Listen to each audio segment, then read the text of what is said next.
40장부터 이제 이사야의 후반부에 해당이 됩니다. 그리고 그 전 상황과 이 40장부터는 한 160년 이상, 한 200년 가까이 세월이 지난 후에 그들이 포로기에서 돌아와서 그들의 민족들을 다시 회복시키시고 또 하나님을 중심으로 살아가는 삶을 살게 하시겠다는 하나님의 강력한 의지가 표현되어 있습니다.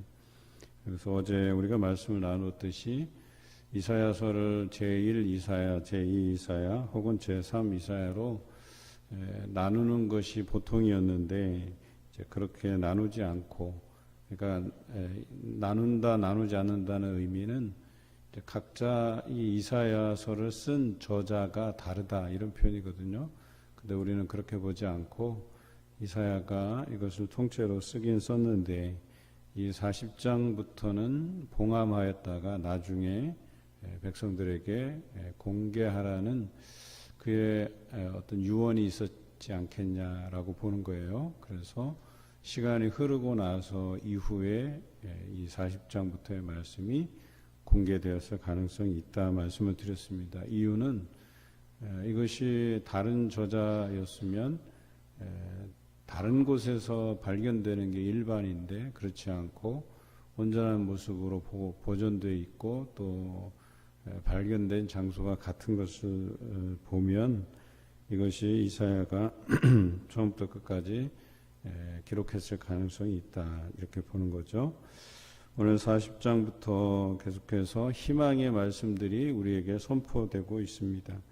이사야서를 읽다 보면 1장에서 39장까지 참 어찌 보면 그 열국을 향한 심판의 메시지들이 등장하다 보니까 읽다가 우리에게 좀 부담스러운 부분이 있어요.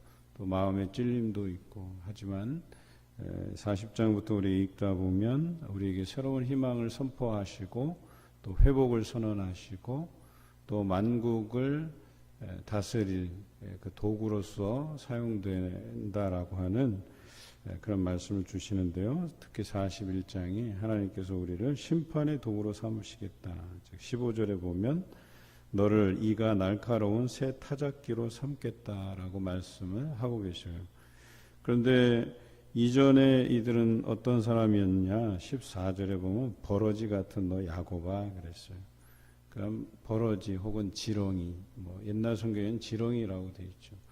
그러니까 연약한 존재, 가치 없는 존재로 나락에 떨어졌던 야곱의 후손들 이스라엘을 하나님께서 다시 회복시키셔서 돌아오게 하셔서 열국을 심판하는 도구, 즉 날카로운 새 타작기로 삼으셔서 산들을 쳐서 부스러기를 만들고 작은 산들을 겨같이 만들 것이다 그랬어요. 이 이스라엘 통해서 또 그 열방을 심판하는 도구로 사용하시겠다. 그리고 그것을 통해서 열방이 하나님의 살아계심을 알게 하고 또 그들이 하나님을 섬기게 하시겠다. 이렇게 표현하고 있는 것이죠. 처음에는 어땠어요? 열국의 그 도구들을 통해서 이스라엘을 깨닫게 하는 도구로 삼으셨잖아요. 그래서 아수르가 침략하고 북이스라엘이 망하고 또 바벨론이 침략해서 남왕국 유다가 멸망하고, 하지만 이제는 그 상황이 역전돼서 이제 야곱의 후손들 이스라엘을 날카로운 새 타작기로 삼으시겠다 이런 말씀을 주세요. 우리 41장부터 보면 섬들아 내 앞에 잠잠하라, 민족들아 힘을 새롭게 하라, 그리고 가까이 나오라, 서로 재판자리에 가까이 나아가자 그래요. 재판자리에 나아가자라는 뜻은 한번 재보자는 거예요. 너희가 섬기는 열방이 섬기는 그 우상의 신들 그거 다 끌어모아 보라. 누가 참된 신이냐 이것을 판가름하자 이런 말씀이죠. 2절에 보면 누가 동방에서 사람을 일깨워서 공의로 그를 불러 자기 발 앞에 이르게 하였느냐. 여기서 동방에서 불러 세운 사람. 또 4절에 보면 누가 처음부터 만대를 불러내었느냐. 고레스 왕이죠. 그러니까 동방에서 사람을 일깨워서 공의로 그를 불러. 그러면 이것은 페르시아의 고레스를 불렀다 이런 표현이에요. 고레스를 불러서 모든 나라를 그 발 앞에 두었느냐라고 하는 것이죠. 그 누가라고 하는 표현이 중요합니다. 여기서는 바로 하나님께서 바벨론을 이렇게 세우시고 동방으로부터 그를 불러내어서 열국을 다스리고 심판하실 도구로 사용하셨다. 누가 그렇게 하셨느냐? 바로 하나님께서 그렇게 하셨다. 이렇게 표현한 것이죠.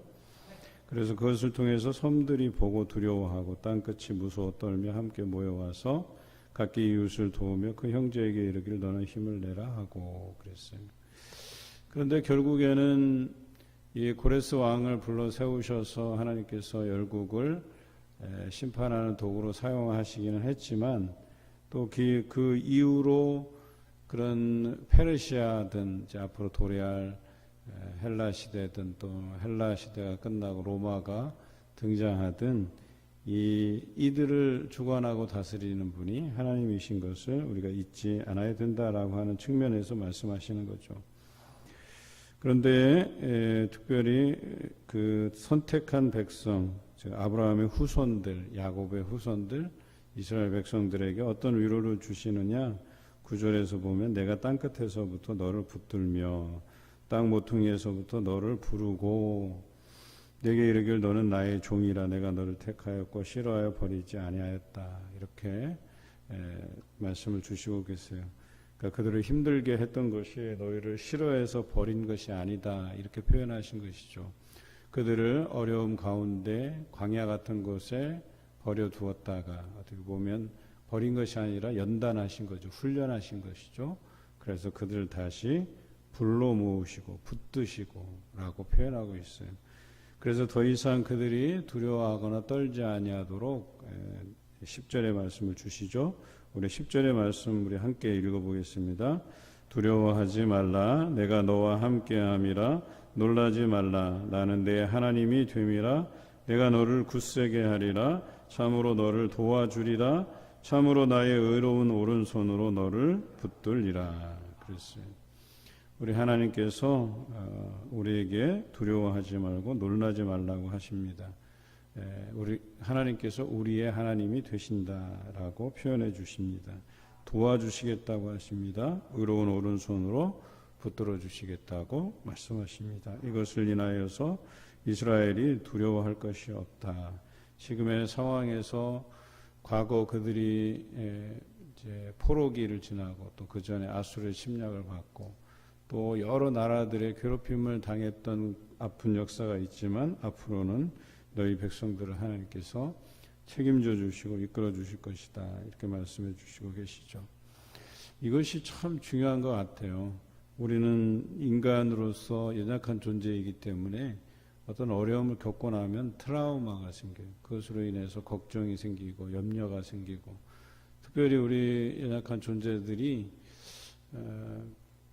아마 그런 이유 때문에 자녀들에게 이렇게 지나치도록 집착하고 이렇게 잔소리를 많이 하는 것 같아요. 우리 인생에서 하도 많이 고생해보고 또 그 경쟁 안에서 실패해보고 또 그렇기 때문에 걱정하는 마음으로 자녀들에게 이렇게 해라 저렇게 하라 이렇게 잔소리들 많이 하는 것 같아요.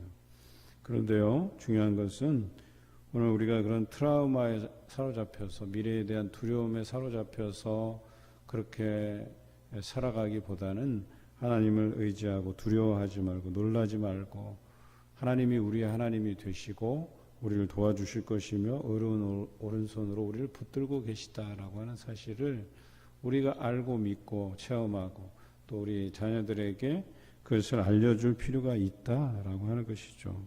그래서 결과적으로는 어때요? 우리를 괴롭게 한 이들에게 하나님께서 수치와 욕을 당하게 하실 것이다 그랬어요. 너와 다투는 자들이 아무것도 아닌 것 같이 될 것이며 멸망할 것이다 이렇게 표현하고 계세요. 그러니까 아무것도 아니라는 거예요. 우리를 힘들게 하는 요소 또 우리를 힘들게 하는 여러 그 세력들이 아무것도 아닌 존재가 되게 하시겠다고 말씀하시잖아요. 그래서 두려워할 것이 없다라고 표현하고 있습니다. 내가 찾아도 너와 싸우던 자들을 만나지 못할 것이다. 왜 만나지 못해요? 그들을 하나님께서 다 치시기 때문에. 하나님께서 그 앞길에서 다 제거해 주시기 때문에 그들을 다 허무한 존재가 되게 하시기 때문에 우리가 그 싸우던 자를 만나려고 해도 우리가 만날 수가 없다는 거예요. 원수 갚을 일이 없다는 거예요. 하나님께서 다 우리의 길을 평탄하게 하시고 그 원수들을 다 제거하시기 때문에 그렇다는 거예요. 그래서 너의 하나님이 내 오른손으로 너를 붙들고 또 그것으로 인해서 너는 두려워하지 말 것이고 내가 너를 도우리라 할 것임이니라 이렇게 표현하는 거예요. 그러니까 우리가 해야 될 게 뭐예요? 하나님께서 나를 도와주실 것이다 라는 고백을 드릴 뿐이에요.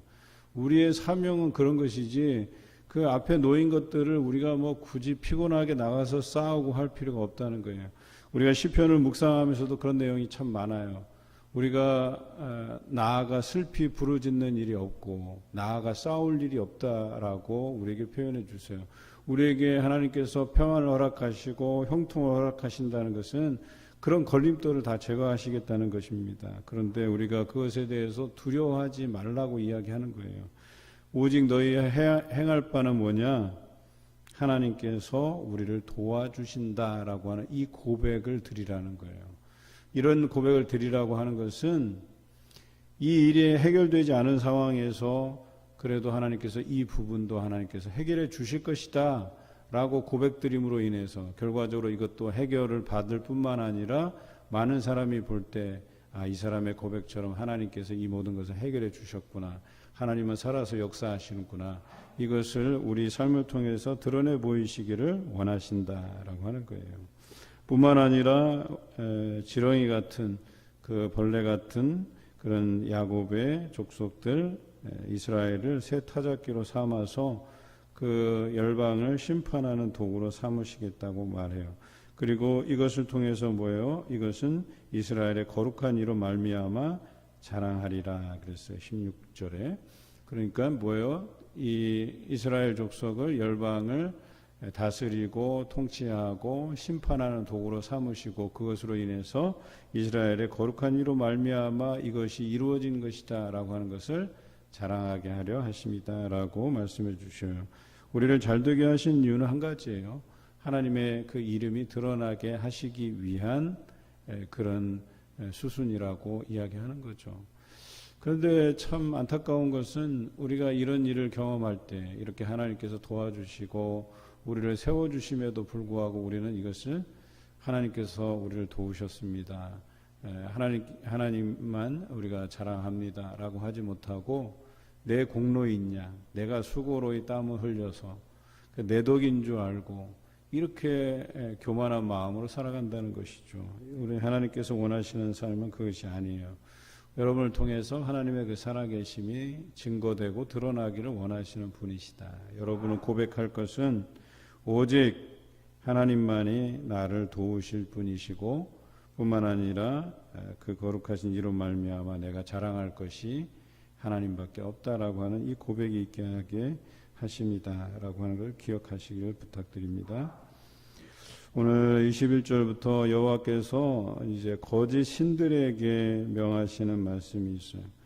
그러니까 그 신들을 가져와 보라는 거예요. 재판 자리에 세워보자는 거예요. 그것들은 아무것도 아닌 것이 될 것이다 라고 하는 것을 알게 된다는 거죠. 23절에 뒤에 올 일을 알게 해보라. 그리하면 너희가 신들인 줄 우리가 알리라. 또 복을 내리든지 재난을 내리든지 하라. 우리가 함께 보고 놀라리라. 그러니까 그 신들로 하여금 재난을 내려보라는 거예요. 복을 줘보라는 거예요.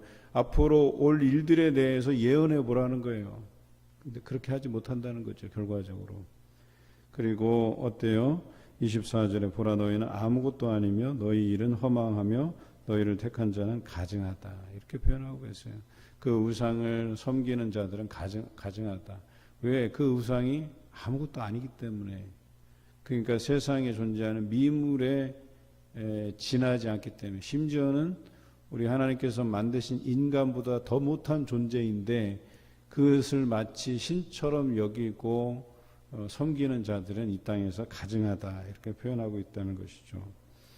내게 한 사람을 일으켜 북방에서 오게 하며 또 북방에서 뭔가를 일으킨다고 말씀하세요. 그리고 고관들을 석회같이 토기장이가 진흙을 밟음같이 하시겠다 그래요.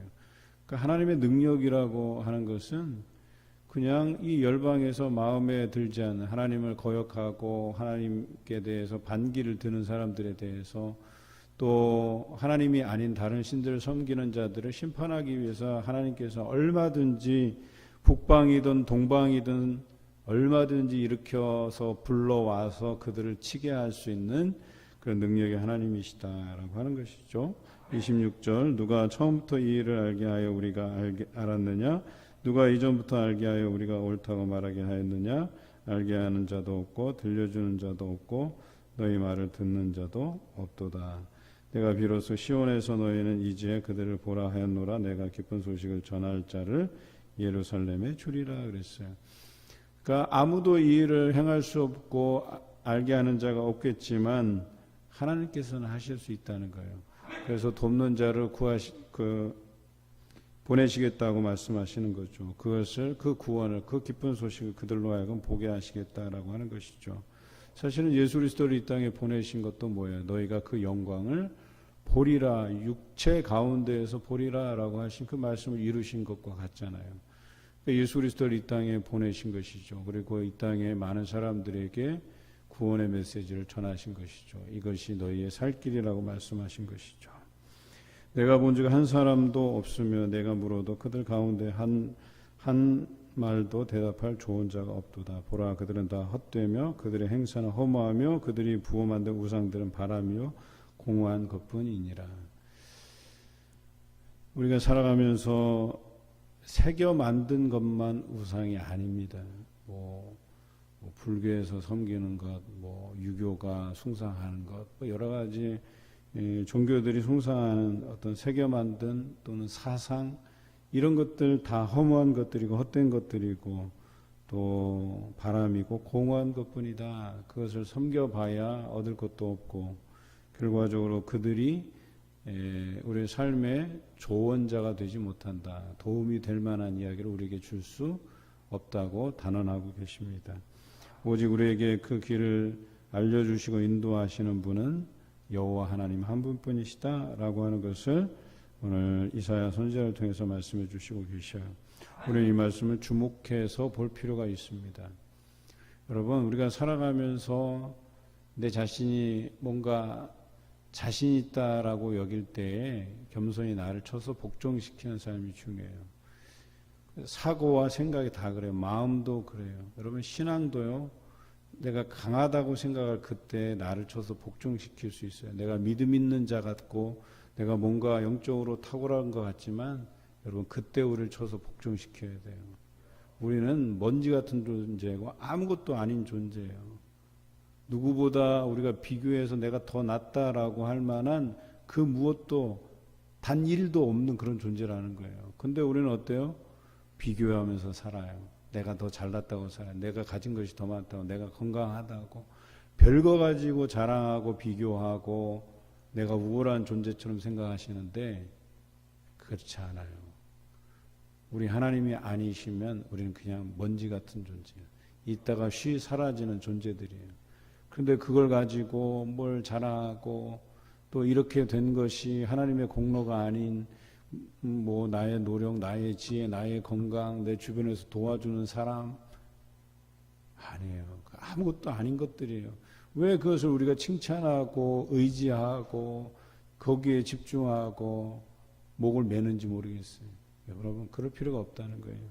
이 땅을 주관하시고 또 통치하시는 분이 하나님이신 것과 더불어서 우리에게 조언을 줄 만한 분은 하나님 외에 그 아무도 없다는 것을 우리 삶에서 인정하면서 살아가시길 바랍니다. 그럴 때에 우리를 드러낼 필요가 없어요.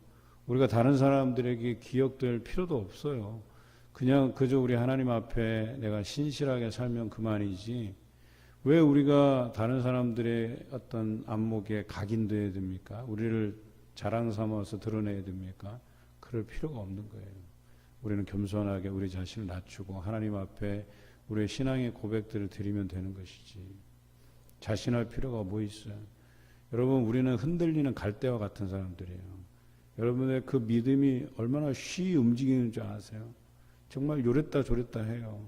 아침에 기도하다가 하나님께서 내게 응답해 주시고 나를 붙드시는 것 같고 모든 일을 할 수 있을 것 같은데 또 세상에 나가서 이것저것 벽에 부딪히다 보면 아이고 내가 아무것도 할 수가 없네. 우리 믿음이라는 게 이래요. 그럴 바에야 아예 처음부터 우리는 아무것도 할 수 없는 존재임을 하나님 앞에 아뢰고 모든 것을 하나님께 맡기고 의지하면서 살아가면 좋잖아요. 그러면 이것도 하나님께서 주신 것이고 이것도 하나님께서 주신 것이고 이 삶도 저 삶도 다 하나님께서 주신 것이고 주신 이도 여호와시오 취하신 자도 여호와시오 있으나 없으나 내가 사나 죽으나 다 하나님의 것이다 라고 하는 것을 고백드릴 수 있잖아요. 우리의 것을 드러낼 필요가 없어요. 아무것도 없어요. 오늘 살아가시면서 하나님께서 우리와 함께 하시기 때문에 두려워하거나 놀라지 말 뿐만 아니라 우리 하나님께서 나의 하나님이 되신 것에 대해서 그것으로 인해서 나를 도와주실 것이고 또 의로운 오른손으로 나를 붙드신다라고 하는 이 믿음 안에서 살아가시는 또 겸손히 살아가시는 여러분 되시기를 주님의 이름으로 기원합니다.